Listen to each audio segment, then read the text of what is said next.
तानसेन समारोह की पारंपरिक शुरुआत संगीत की नगरी ग्वालियर में आज तानसेन समाधि स्थल पर शहनाई वादन, हरिकथा, मिलाद, चादरपोशी और कव्वाली गायन के साथ हुई। समारोह का औपचारिक आगाज सायंकाल तानसेन समाधि परिसर में बने भव्य एवं आकर्षक मंच पर होगा। इसी मंच पर बैठकर देश और दुनिया के शीर्ष साधक सुर सम्राट तानसेन को स्वरांजलि अर्पित करेंगे। तानसेन की समाधि पर पहुंचे संगीत साधकों और रसिकों ने यहां लगी इमली की पत्तियां भी खाईं। माना जाता है कि इन्हें खाने से सुर खिल उठते हैं। ग्वालियर के हजीरा स्थित तानसेन समाधि स्थल पर परंपरागत ढंग से रागमय शहनाई वादन किया गया। इसके बाद ढोली बुआ महाराज ने हरिकथा सुनाई। उन्होंने संगीतमय आध्यात्मिक प्रवचन में ईश्वर और मनुष्य के रिश्तों को उजागर किया। उन्होंने कहा कि परहित से बढ़कर कोई धर्म नहीं। अल्लाह और ईश्वर, राम और रहीम, कृष्ण और करीम, खुदा और देव सब एक हैं। इसके अलावा उन्होंने विभिन्न रागों में पिरोकर अन्य भजन भी गाए। ढोली बुआ महाराज की हरिकथा के बाद इस्लामी कायदे के अनुसार मीलाद शरीफ की तकरीर सुनाई गई। तानसेन समाधि पर परंपरागत ढंग से आयोजित हुए इस कार्यक्रम में प्रशासनिक अधिकारी और कला साधक सहित गणमान्य नागरिक उपस्थित रहे। गौरतलब है कि राज्य शासन के संस्कृति विभाग के अंतर्गत उस्ताद अलाउद्दीन खान संगीत एवं कला अकादमी द्वारा हर साल जिला प्रशासन व नगर निगम के सहयोग से तानसेन समारोह का आयोजन किया जाता है।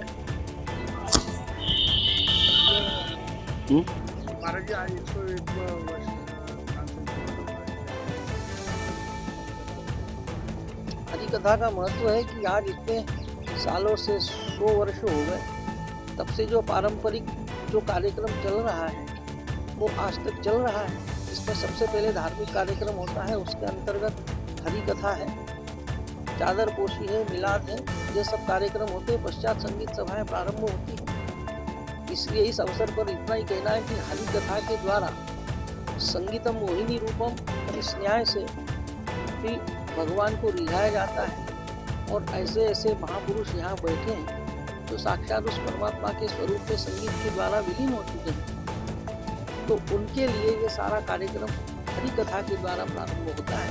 तो हरिकथा भी संगीतमय होती है, इसलिए उसका महत्व है, काम चलना है। और इस अवसर के ऊपर हम सबका अभिनंदन करते हैं। ग्वालियर नगर के वासियों का बड़े सौभाग्यशाली है जिनके नगर में इस प्रकार के महापुरुष यहाँ विराजमान हैं। और भी बाहर से आने वाले मेहमान, कलाकार, सुनने वाले श्रोता वर्ग, कुछ लोग अव्याहत रूप से, नियमित रूप से यहाँ आते हैं। उन सबको बहुत बहुत बधाई, बहुत बहुत अभिनंदन। और 101वां जो उत्सव है इसके लिए सबको हार्दिक बधाई। ये परंपरा और उत्कृष्टता को लेकर हमारा ये पूरा प्रयास है। और परंपरा के हिसाब से ही जो यहाँ पे हरिकथा भी हुई है, मिलाद चल रही है और इस बार चादरपोशी कार्यक्रम होगा। और सायंकालीन सभा का जो मंची कार्यक्रम औपचारिक शुभारंभ होगा, उस पर हम लोग एक औपचारिक शुभारंभ करेंगे। उस पर माननीय मुख्यमंत्री महोदय हमारे वर्चुअल जुड़ पाएंगे, साथ ही हमारे संस्कृति मंत्री उपस्थित रहेंगे और स्थानीय माननीय मंत्री और जनप्रतिनिधियों की उपस्थिति में कार्यक्रम हमारा प्रारंभ होगा। इस पर आज हम तानसेन अलंकरण और राजा मानसिंह तोमर सम्मान अलंकरण भी कार्यक्रम करेंगे। वर्ष 2024-25 के लिए भी होगा। प्रतिदिन ये जो सभाएँ होंगी, प्रातःकालीन सभा और शामकालीन सभाओं के माध्यम से हम कुछ स्थानीय कलाकार, कुछ नवोदित कलाकार और स्थापित कलाकारों के माध्यम से श्रद्धांजलि देंगे तानसेन जी को। और ये प्रयास ये है कि परंपरा और उत्कृष्टता का अनूठा संगम करते हुए हमने कुछ यहाँ पर जो हमारी राग रांगनी को लेकर पेंटिंग प्रदर्शनी है और लाइव चित्रांकन है, उसका प्रयास किया है। कुछ स्टाइल भी हमें लगाए हैं जिसमें कि लोग, स्थानीय लोग यहाँ पे आते हैं, उनके लिए भी थोड़ा सा एक आकर्षण लगे। और मुख्य रूप से जो हम प्रयास किए हैं इस बार सितार वादन को लेकर, सरोद वादन को लेकर 2 पीढ़ियों के जो हमारे उत्कृष्ट कलाकार हैं उनको हमने आमंत्रित किया है। और हमारे प्रयास है कि पिछले वर्ष की तुलना में हम और बेहतर कार्यक्रम कर पाएंगे आप सभी के सहयोग से। और आपके माध्यम से हमारा ये भी अनुरोध है कि ज़्यादा लोग यहाँ उपस्थित हों और सभी का यहाँ स्वागत है। बाहर के लोग, हाँ, बाहर के लोगों की हमारी समझ मिली है, उनको कुछ एक वीज़ा का प्रॉब्लम है, कल शाम भी आया है, लगभग क्लियर हो जाएगा। तो उनकी परिस्थिति ये है, परिस्थिति हमारी एक परिस्थिति है अभी उनकी, और हम पूरा प्रयास कर रहे हैं कि वो रिजॉल्व हो जाए। आगे किस तरह की कार्यक्रम होने वाले हैं? आगे आने वाले समय में तो जो हमारे यहाँ परंपरा है कि प्रतिदिवस जो होता है, कॉलेज के जो बच्चे होते हैं, हमारे ये जो संस्थाएं हैं जो सीखते हैं बच्चे के ऊपर, उनका ज्ञान होता है, शुभारंभ वहाँ से होता है। उसके बाद प्रतिदिन हम एक गायन के वरिष्ठ और एक गायन के कनिष्ठ और इस प्रकार से वादन के एक उत्कृष्ट कलाकार को आमंत्रित किए हैं। इसका विस्तृत विवरण हमने सभी जारी किया है। और पूरा प्रयास है कि जो परंपरा का संतुलन है कि यहाँ पे नवोदित को भी मौका मिल पाए, उत्कृष्ट भी हो पाएँ और तानसेन जी महाराज को हम लोग रंग दे पाएँ, उसी प्रकार से हमने सजन किया है। और पिछले वर्ष की तुलना में हमने ज़्यादा से ज़्यादा जो हमारे नवोदित कलाकार हैं उनको पूर्ण रंग में अवसर देने का प्रयास किया है और आने वाले समय में हम इसकी संख्या और बढ़ाएंगे, तो जिससे ताकि यहाँ के स्थानीय जो कलाकार हैं उनको मंच प्राप्त